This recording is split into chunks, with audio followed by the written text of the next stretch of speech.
know one of the things that you're pretty passionate about in supporting people is, when you want to look at where you want to get to, whether it be that millionaire, multimillionaire, business owner, in my case, what we talk a lot about real estate investing and entrepreneurship, that's the outcome.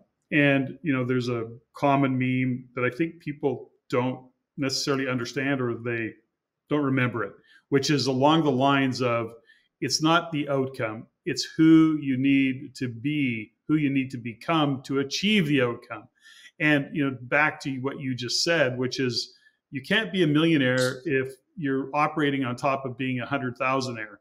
And that's where you're making decisions from. That's who you're trying to evolve to be. It really is about your own evolution as an individual. And I know that you speak to that a lot. I mean, even in this conversation, underlying all of the things we've talked about is really about who are you needing to become to achieve that outcome, which means eliminating the BS, getting rid of those belief systems, having the awareness to understand that you're operating on top of those belief systems, even considering the fact that you have this financial thermostat that you hit, the ceiling of limitation that you hit. So really the game of achieving what's next is about self-development. I always am of the belief that when you develop the self, you then also look and say, I'll develop the skills as I go along. They're two different things. There's that professional development, skill development, but character is, in, are you reliable? Are you gaining competence? Are you willing and reliable in gaining the competence? That's a personal development side of the thing, and also getting out of your stories. So tell us a little bit from your perspective, Daniel, when we talk about who you need to become to achieve that result. And I know I kind of recapped some of it, but how do you view it? Well, I call it the journey of becoming. It's the journey of becoming from here to the beginning to becoming that millionaire, multimillionaire. And who do you need to become on this journey? And there's so many traits that need to change, so many things that need to grow within yourself. And it's really just realizing this is that there's nothing that you can accomplish once you deal with the real you. This is a mistake that we make. We think that we can take the old us to our future life, and we can't. Your new life is gonna cost you your old life. There's gonna come a point, then this is where many people self-sabotage right here in the middle is they don't turn their back on their old life. It's your new life is gonna cost your old life, and people don't really realize what that means because this is it. Ladies and gentlemen, you have to stop running back to the familiar. You have to stop running back to the familiar. We rubber band back to the familiar, and it cost us. We're so close. We're so close, and I'm guilty of that. Believe me, I'm guilty of doing this myself. But you gotta understand that as you're on this journey of becoming, that it's gonna be painful, that you're gonna cry, that you might even break a couple of wine glasses. It's gonna cost you a lot of friendships because you have to give yourself permission to outgrow people. The same people I started my journey with 5 years ago, I don't even associate with them. Not that I'm better than them, but they're not on my path. And so many times we try to hold on to relationships that don't serve our future, right? They're not meant to go. They're not destined to go where you're going. And that's one of the biggest, that's another huge thing that I see people do.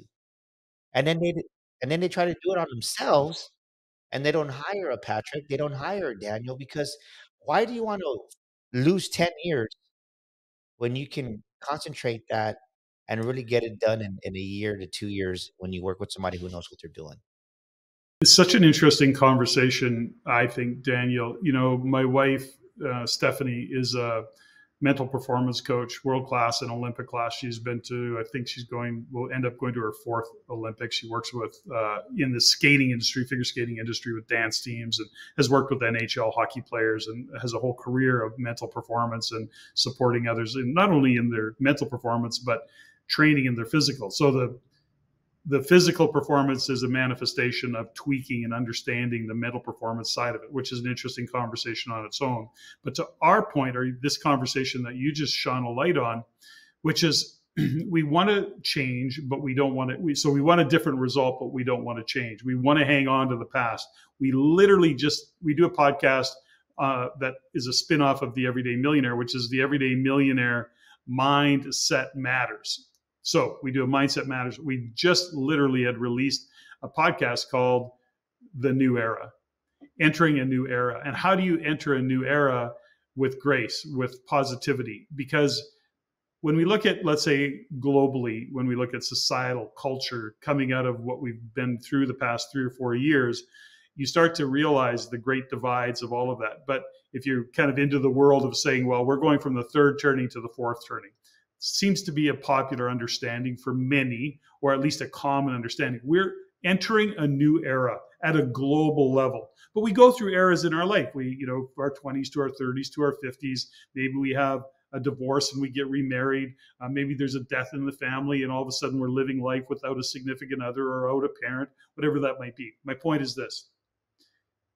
We can either face the future knowing and saying, this is a new era. I'm going to embrace it. Could be a new career. This is a new era. I'm no longer that. Where's my identity attached? Am I really connected? Is my identity built around what I do, or is it built around who I am? And when we go from one era to the next, we can either face backwards and kind of push back and go, no, I want to keep it where it is, or we actually face the new era and say, where's the opportunity? Where's the possibilities? And, it's such an interesting dynamic that people face in change. And I love what you pointed out, which is, I say it this way. Are you willing to be misunderstood in the context of your life? Because people knew you as X, you're evolving to Y, and that's going to piss them off because now you in the relationship don't serve them the way you used to serve them. So I just find it a fascinating conversation, this conversation of change. People saying, I want to change, but I don't want to let go. Let me just carry all this shit forward with me. I got all this baggage. Let me bring it. How does that work? And so I don't know where I'm going, if there's a specific question in that, Daniel, but when you look at and kind of enter it from that place, this change, how are you suggesting to people that are they willing to be misunderstood in the new context of their life as they evolve and change? Because you're right. I think sometimes we don't pick our family. It's like you, it's like you, my family didn't even buy my book. What the hell? Right.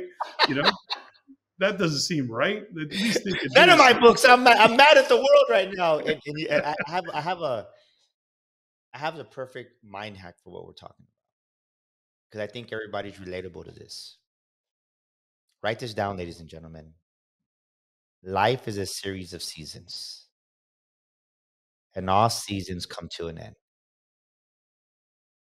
And as the season of summer comes to an end, you're not going to wear shorts and flip-flops into the winter season. No, because people will look at you crazy. The same way as we come out of that winter season, you're not going to wear a oversized coat to keep warm into the beach. So understand, as you come out of every season, you're going to be dressing and acting differently and carrying yourself differently.